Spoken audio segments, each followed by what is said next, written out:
La violencia como método. Introducción. Señora Violencia. En la explosión de una estrella que dispara luces de fuego a la oscuridad del infinito espacio, tomándose por la fuerza todos los territorios de la sombra, es allí donde habita su esencia disruptiva,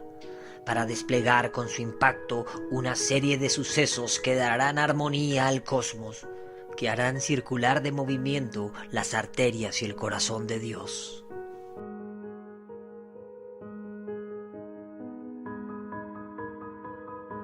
Aún más antigua que la vida y el agua, la señora Violencia se manifiesta en el universo como un antiguo ancestro, como un abuelo veterano de 1000 batallas, originaria de épocas más longevas que el lenguaje y la materia. Un espíritu necesario para garantizar la equidad entre las masas, para que la energía siga su curso caótico sin extinguirse,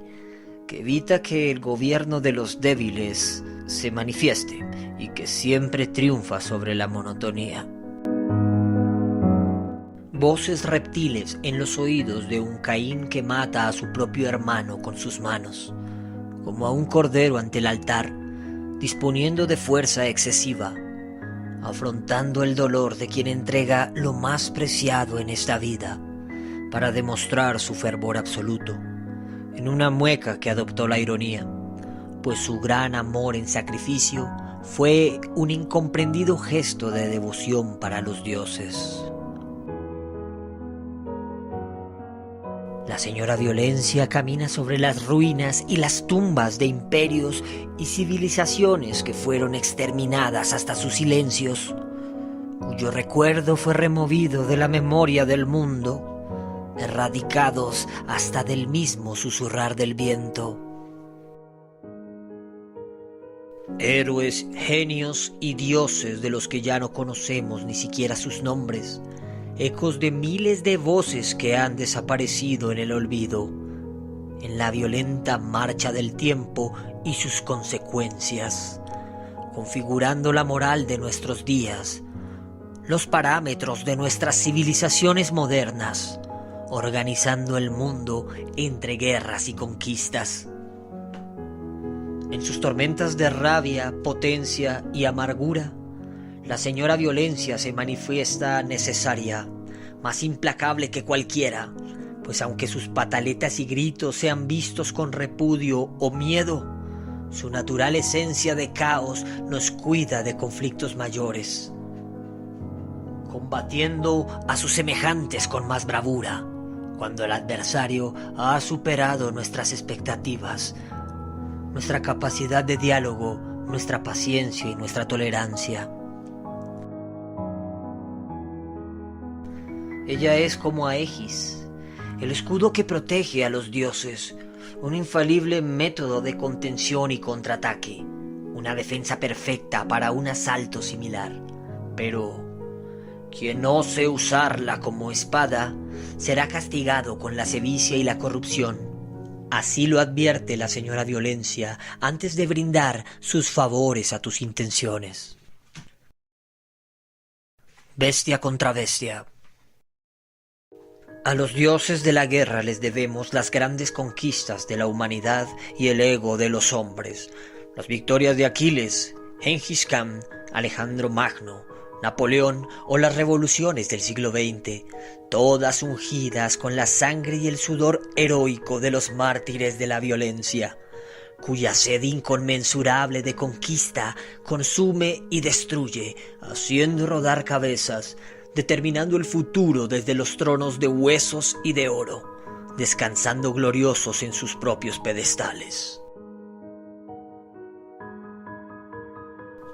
La violencia se fecunda desde el coito, incluso antes de nuestro nacimiento, cuando dos criaturas de sexos contrarios se unen para concebir, en un acto de sumisión y dominancia, de intercambio de fuerzas, de agitación y de sometimiento, tan violento en esencia que contempla en su rito la penetración y la rudeza, la invasión a las entrañas de otro ser, en una danza tan similar a una batalla o a una pelea que a ojos ingenuos podría confundirse con facilidad. No obstante, como la acción que provoca una inminente reacción, la violencia tras su paso siempre genera cambio, una transformación obligatoria que hace que nada sea como antes, que deforma los panoramas previos, que destruye para abonar el terreno, como una cicatriz que deja una experiencia, alimento amargo para volver a crear. El filósofo Walter Benjamin propone sobre la violencia dos hemisferios similares pero en oposición. Una fuerza que se usa para conservar el poder establecido, para cuidar lo tradicional, representada en el Estado con militares, policías y gentes de uniforme, atentos para la represión y el castigo, para frenar toda amenaza contra su establecida normalidad. O la violencia que pretende destruir estos cimientos y proponer algo nuevo, retando al status quo, implantando caos al orden establecido, procurando derribar los cimientos que pretende conservar el poder, generando algo nuevo tras el violento manifiesto de la revolución. Y es que tal vez la violencia sea la única capaz de combatir a la violencia misma. Gentes con más capacidad de fuerza son necesarios para controlar a las masas, quienes egoístas y soberbias ansían la libertad, buscando satisfacer sus deseos a toda costa. Algunos más capacitados para hacer el daño y menos sensibles que otros, generando una guerra de todos contra todos, porque todos quieren ser felices a costa de los demás. Es entonces, según algunas ideas de Hobbes, cuando debe imponerse una figura que los regule, humana o ideológica, algo más fuerte y más sabio, que sirva de mediador entre los seres, que imponga sus reglas pensando para todos, en mantener el control y la tranquilidad, temporalmente, a costa de su propia calma. Alguien con más capacidad para la violencia, pero al mismo tiempo, irónicamente, alguien con más conciencia social que los demás. Alguien que permita establecer un código de normas obligatorio, impuesto para ser respetado por las mayorías, para así evitar su autodestrucción. Una especie de leviatán enorme, una gran ballena que controla los profundos mares y evita que las bestias marinas más grandes y peligrosas se devoren a todos los peces, amenazando con devorarlas a ellas también, si no dejan un poco de alimento para las demás criaturas marinas. Para los peces más pequeños, impartiendo su justicia amenazante, repartiendo para todos un poco, tal vez lo necesario, solo si han aprendido a bajar la cabeza y pedir con sumisión. Petróleo y dinamita.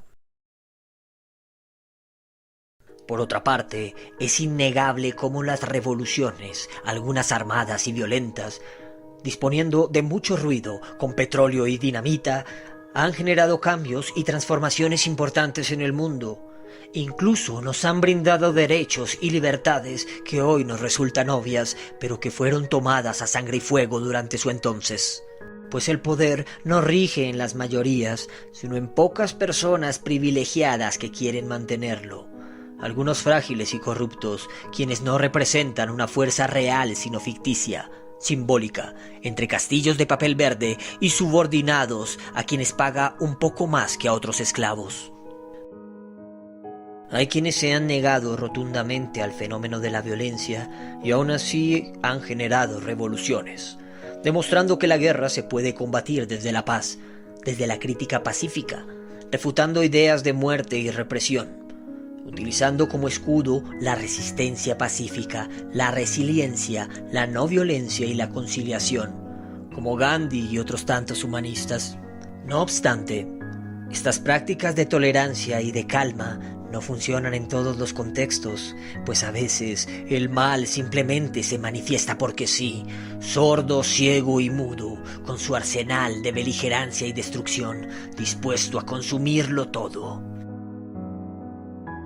Maquiavelo decía que era mejor ser temido que ser amado, demostrando la tenacidad y la fortaleza de un príncipe, quien, a partir de acciones implacables y severas, generando miedo como mecanismo de control, podría mantener su reinado y su reputación, consciente de que muchas veces la comprensión, el amor o la paciencia no bastan, y de que las buenas intenciones no siempre son tomadas con buena fe, vistas a veces como un gesto de debilidad.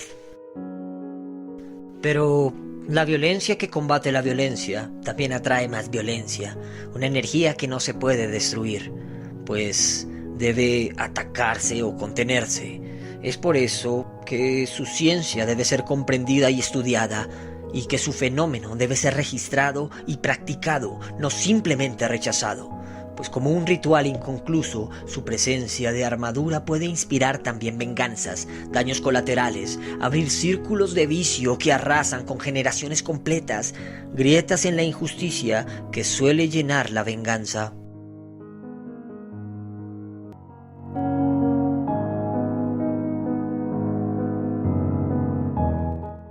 Entretenimiento bravo. Tánatos, dios de la muerte, recogía a sus guerreros caídos en los coliseos antiguos, donde por simple entretenimiento los hombres se mataban entre sí, buscando emociones intensas en situaciones ajenas, viviendo al máximo sus momentos para después cumplir la promesa de morir, de regresar a la nada. Ese placer continúa, entre batallas que jamás se pierden, sangre pixelada y tragedias televisadas, con mártires que nunca mueren y dioses con estrellas en el pavimento que caminan entre nosotros como mortales, emulando una naturaleza perversa de la que fuimos parte. Masacres simuladas y muertes artificiales, jugando a representar la maldad del mundo, justificando nuestros obscenos placeres en pantallas gigantes solo porque nadie es culpable de ver. El dios de la muerte fue citado por el psicoanalista Sigmund Freud para hablar precisamente de ese apetito por la destrucción innato en nuestra especie, de ese afán por explorar y arder, en contraposición del Eros, dios del deseo sensual, el bebé alado al que llaman Cupido, quien invitaba al clímax, al éxtasis, a la euforia absoluta, al Big Bang,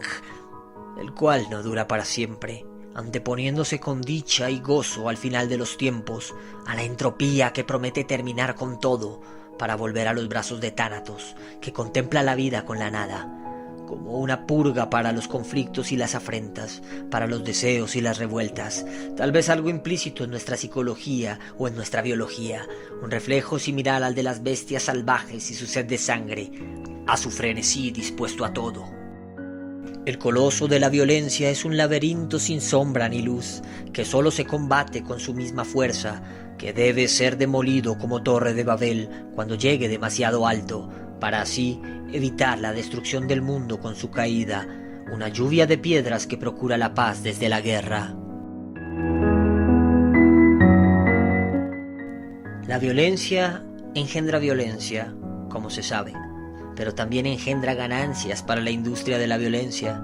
que la vende como espectáculo y la convierte en objeto de consumo. Eduardo Galeano.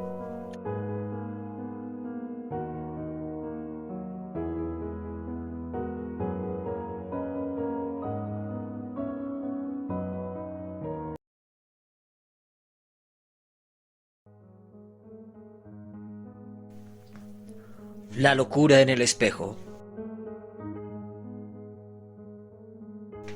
Introducción. La enfermedad de la mente. Invisible, escondiéndose entre las fisuras del cerebro, habitando la cabeza de los incomprendidos, generando admiración y repudio al mismo tiempo, como un gusano divino, madre de grandes ideas y de pésimas decisiones, un demonio torpe que alguna vez fue un ángel discapacitado, inspirando a quienes ven ángulos en el horizonte, atormentando a los genios y a los enfermos.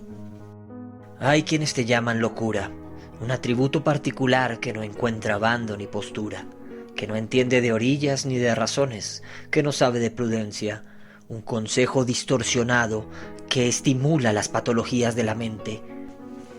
acompañando nuestras imperfecciones y nuestras glorias, nuestros sueños y divagaciones. La evidencia del limitado lenguaje que tenemos como especie para describir el universo, permitiéndole a su figura abstracta forjar la cultura desde los primeros mitos de la antigüedad hasta los actuales diagnósticos psiquiátricos. La enfermedad de los más listos, el privilegio de los lisiados iluminación o maldición, la forma que describe al mundo con algo más que palabras, que traza los renglones torcidos de la historia,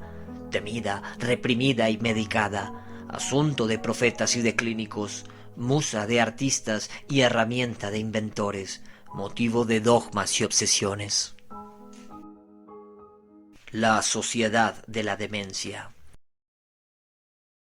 Antes del lenguaje, nuestros ancestros eran todos dementes, gentes desnudas, sin higiene ni moral, ni seguridad social, devoradores de hombres y de mujeres, cazadores expertos de templanza fría, asesinos en cuevas que gritaban y gruñían, bailando alrededor del fuego, temiendo a la lluvia y a su propia sombra, espantados ante lo desconocido, inmersos en un mundo incomprendido y salvaje, siervos de un tipo con máscaras al que llamaron patriarca.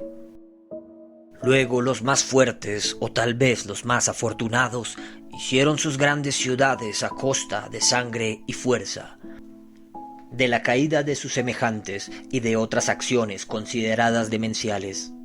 implantando su propia demencia como imperativa, locos de poder, imponiendo sus percepciones sobre el mundo, formando a las primeras civilizaciones, los primeros imperios, las primeras ciudades, lugares donde la locura era subjetiva, según el albedrío del rey, señalando a los que no estaban de acuerdo con sus normas y con sus mandatos, configurando la sociedad, dibujando los parámetros de la cordura, de lo normal, lo que finalmente no es más que otra percepción del delirio. La locura era un castigo de los dioses, una maldición ambigua de respeto y de consideración, un lenguaje sagrado pero inentendible. La línea delgada entre el profeta y el mendigo, seres admirados e incomprendidos, como el demente Áyax en la mitología griega, cuya fortaleza radicaba también en su demencia, volviéndolo una bestia para el combate, aunque a veces terminara por lastimarse a sí mismo, o el poder premonitorio de las pitonisas de Delfos, danzarinas sagradas y estasiadas por vapores tóxicos, que deliraban fantasías de gas metano, que interpretaban como profecías, víctimas de un frenesí divino al que llamaron destino, envenenamiento químico que no comprendían en aquel entonces, pues eran épocas de ciencias diferentes. En la Edad Media y su sectarismo oscurantista, la locura se relacionó con asuntos religiosos, siendo asimilada como un tema relacionado al diablo. Posesiones demoníacas o intensas tristezas eran combatidas con exorcismos y oración, a veces con tortura y cabezas perforadas, agujereando los cráneos de los penitentes, permitiendo a los fantasmas de la mente escapar por las heridas, o en su defecto, al demente descansar en paz. Como bien describe Erasmo de Rotterdam en su obra El elogio de la locura, el fenómeno está presente en casi todas partes, en mayor o menor medida. No solo entre los marginales y los enfermos, también entre la realeza o el episcopado, entre la milicia y los ciudadanos, pues es evidente que cada individuo en las sociedades modernas es un ejemplo de la epidemia que existe sobre la salud mental, respuesta a la cordura hipócrita de la sociedad. En el siglo XVIII y XIX, la locura deja de ser considerada un don especial e incomprendido, siendo señalada y confinada como se hacía con los leprosos. Aparecen entonces cárceles particulares que son llamadas manicomios, donde los reclusos eran principalmente los enfermos de la mente, algunos totalmente civilizados y coherentes, sin más culpa que la de ser personajes melancólicos o extrovertidos. El psicoanalista Foucault llamó a estos centros de confinamiento como el gran encierro, uno de los momentos determinantes en que la locura fue vista más bien como un defecto, acusándosele de ser parasitaria y enfermiza, perdiendo toda su antigua sacralidad. El filósofo Nietzsche manifestó: en los individuos la locura es rara, pero en los grupos, partidos, naciones y épocas es la regla.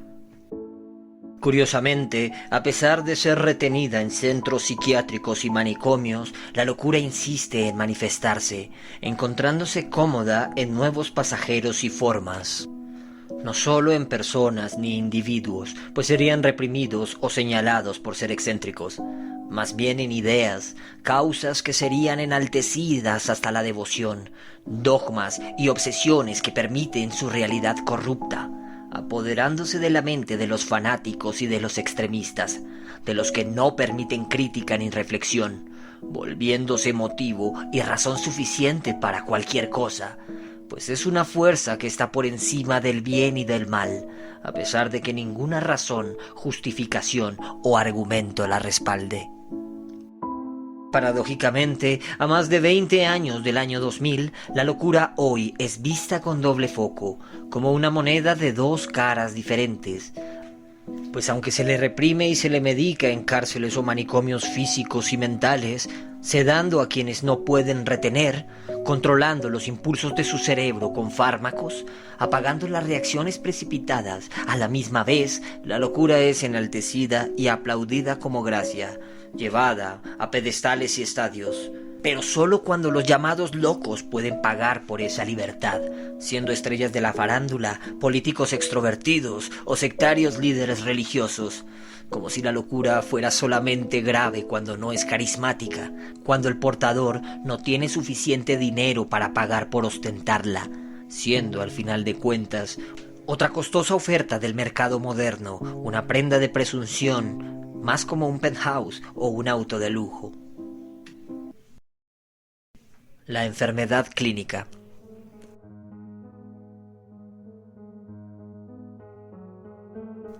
La enfermedad mental se ha tratado de controlar con diferentes medicamentos, aunque la tecnología moderna no pueda verla con sus maquinarias, al igual que lo hace con huesos rotos o con hemorragias internas, pues no se pueden ver a simple vista cuando miramos el cerebro. Su naturaleza enigmática también es invisible. No hay formas exactas para la ansiedad, la depresión, la bipolaridad o la demencia. Dicha medicación ha despertado intereses de por medio. Algunos tentáculos del capitalismo han abrazado los buenos propósitos de los sanadores, generando productos innecesarios, drogas y pastillas que regulan cualquier síntoma, incluso lo que no lo son, los impulsos humanos, limitando las emociones y las reacciones, juzgándolas como padecimiento para lucrarse a costa de los medicamentos. En reacción, emergen movimientos como la antipsiquiatría, donde se denuncia a la industria farmacológica y se le acusa de ser abusiva y ruin, de ser un instrumento de represión y consumo,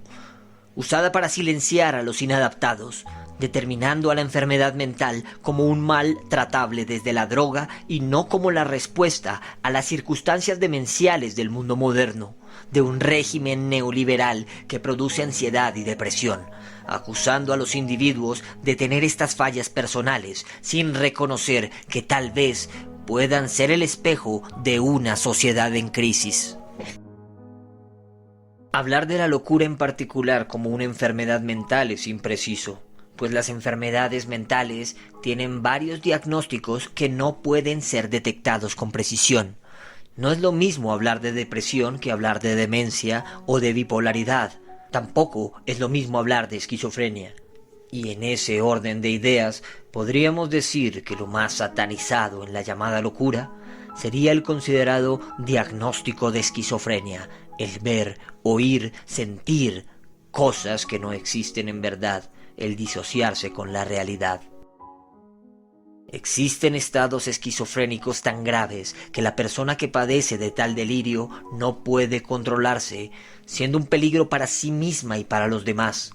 pues su mente no funciona como las otras y no sigue las mismas premisas, tampoco los mismos estímulos, por lo que reacciona de manera inesperada o impulsiva. No obstante, el DSM-5, el Manual de Psiquiatría Moderno, que se actualiza cada cierto tiempo, clasifica a la locura en varias conductas y comportamientos considerados anormales, desde argumentos muchas veces inconexos o superficiales, acusando básicamente a todo estímulo o emoción humana de ser una patología, asociándose con una sociedad competitiva y consumidora que insiste en la producción y en el mercado antes que en la salud mental. El fenómeno aún se sigue estudiando y no hay forma de describirlo con precisión, siendo su origen y su desarrollo un misterio que todavía continúa en nuestros tiempos. Existen movimientos sociales que reclaman derechos para las personas con estas llamadas patologías mentales, negándose a la idea de un tratamiento psiquiátrico tradicional, prefiriendo una sanación alrededor de la comprensión, la tolerancia y el aprecio por la diferencia.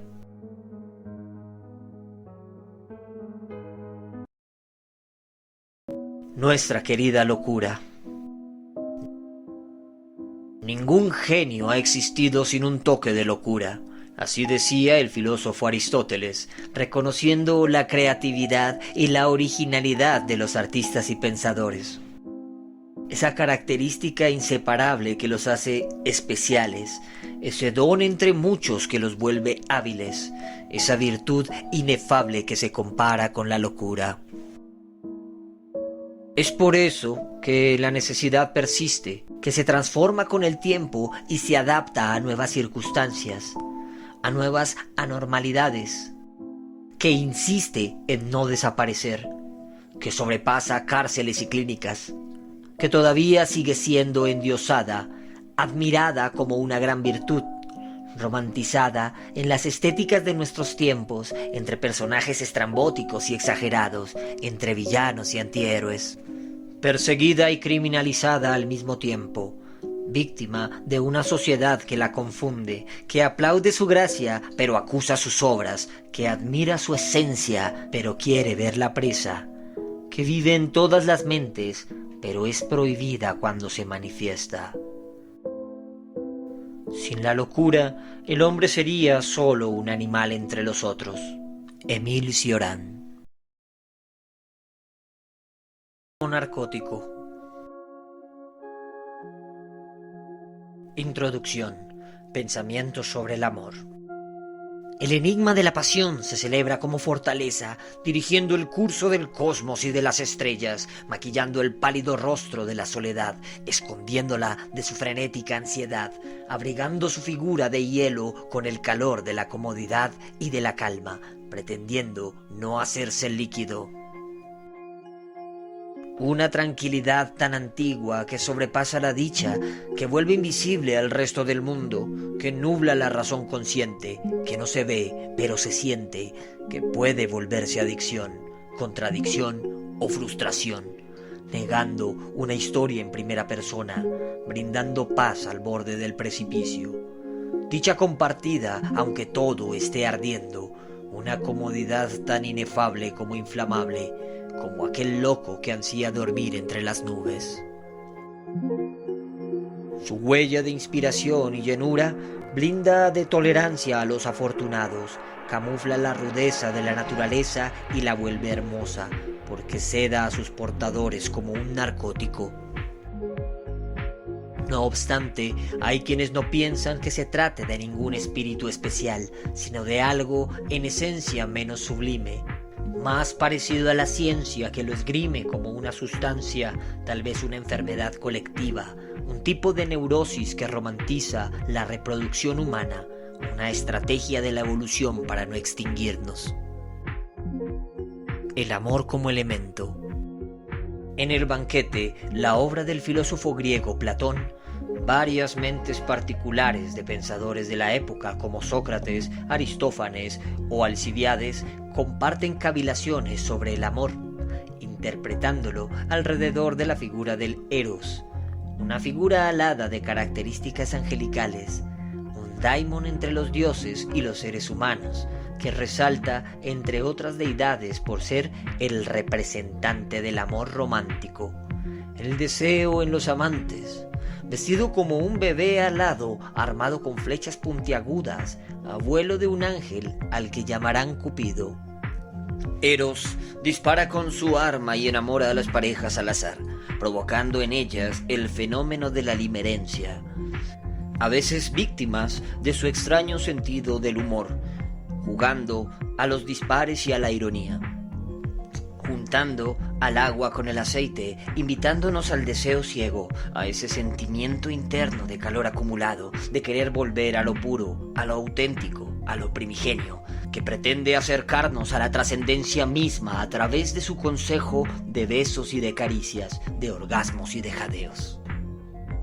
Un espíritu que nos invita a vivir y a ser parte de la belleza absoluta de las cosas, compartiendo junto a un ser especial aquella inspiración de los altruistas, aquel motivo para ver las cosas simples de la vida, su natural y cruel esencia de infinita armonía y belleza, su perfección y flujo, como la hermosa rosa que Spinoza hace sangrar a quien palpa su figura supuestamente delicada. Las grandes religiones del mundo interpretan al amor de otra manera, comprendiendo la nobleza y la virtud de su práctica por conveniencia antes que por creencia, asociando el fenómeno con lo que algunos insisten no es otra cosa diferente a lo que interpretamos por Dios mismo. Esa esencia de su ser omnipotente manifestado en todos, reflejado en la belleza del mundo, en la armonía de la naturaleza, por lo que básicamente encontrar el amor propio y más aún el amor por el prójimo es encontrar también a Dios en el camino, siendo en esencia una misma figura abstracta. Dios es amor. Primero Juan, versículos 4-8. Por otra parte, la ciencia insiste en que el amor es una respuesta biológica a ciertos estímulos provocados por neuroquímicos en el cerebro como la oxitocina, la dopamina o la epinefrina, que hace latir más rápido el corazón, lo que puede ser interpretado desde la filosofía como el contrapunto, según una de las posturas del filósofo Schopenhauer, quien diría que el amor es solo un engaño de la naturaleza para perpetuar la especie.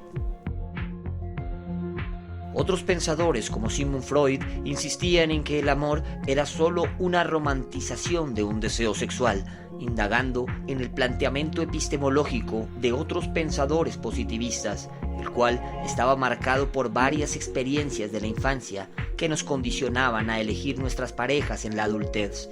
justificando que tal vez hay ciertos parecidos entre los nueros y sus suegros, pues los hijos suelen elegir en el sexo opuesto, inconscientemente, personas similares a sus padres, arquetipos de humanidad que los vieron crecer.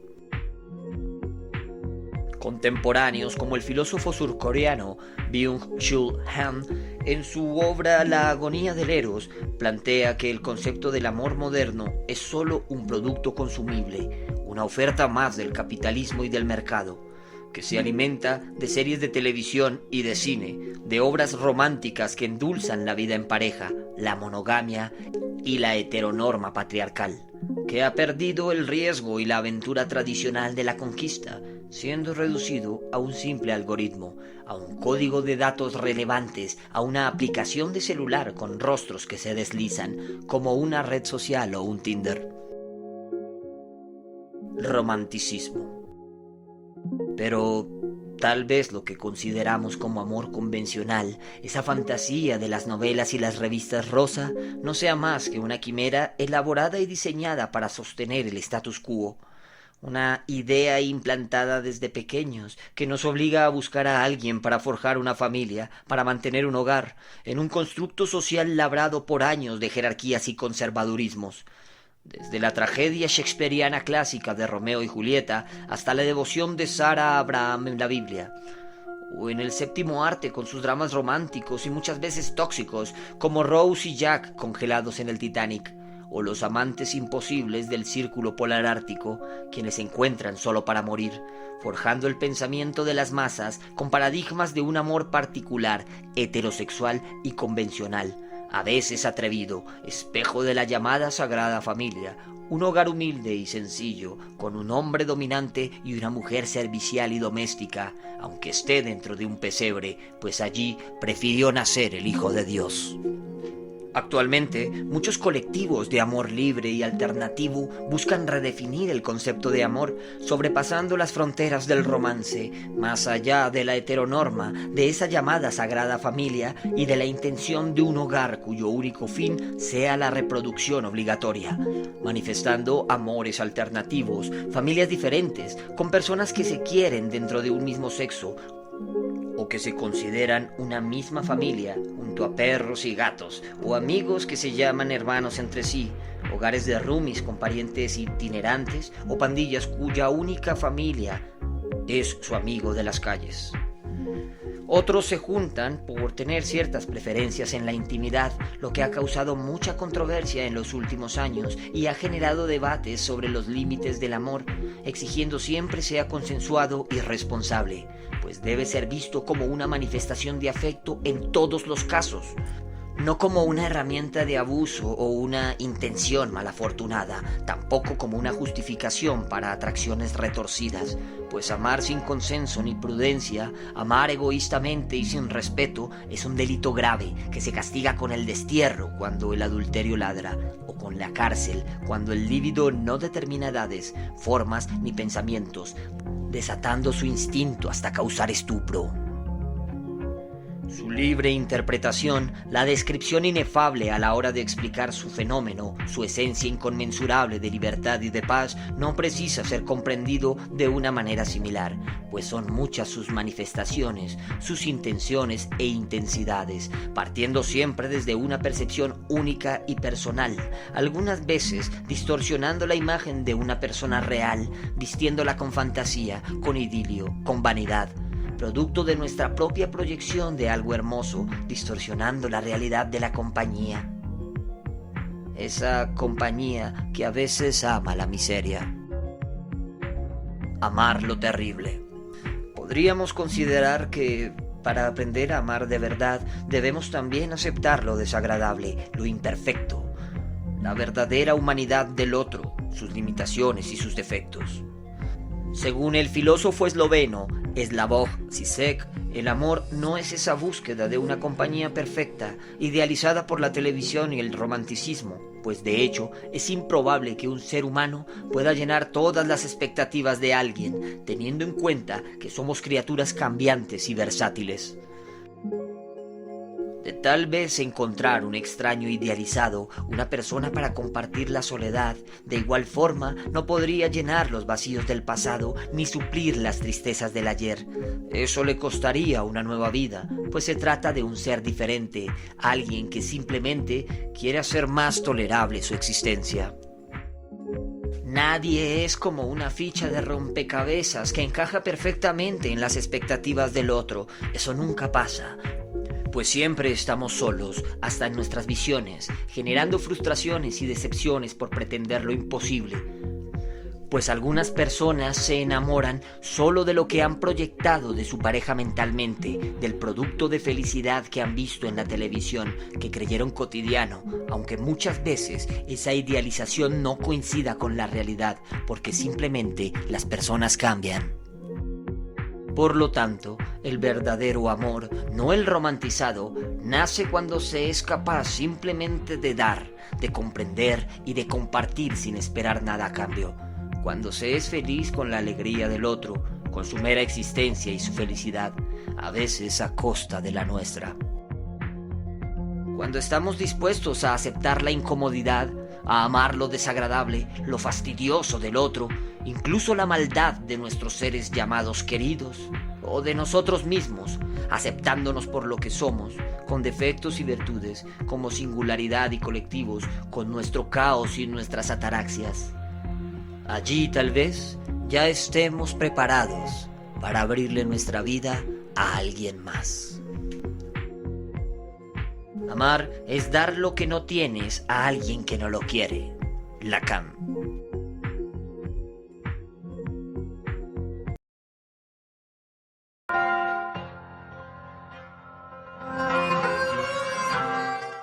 Bueno, sean bienvenidos a Crónica Rex, su portal de misterio, casos enigmáticos e historias interesantes que a manera de entretenimiento hemos preparado para ustedes. No olvides dar me gusta, compartir e inscribirte a este canal para así crecer en esta comunidad emergente de coleccionistas de historias. Gracias por el apoyo.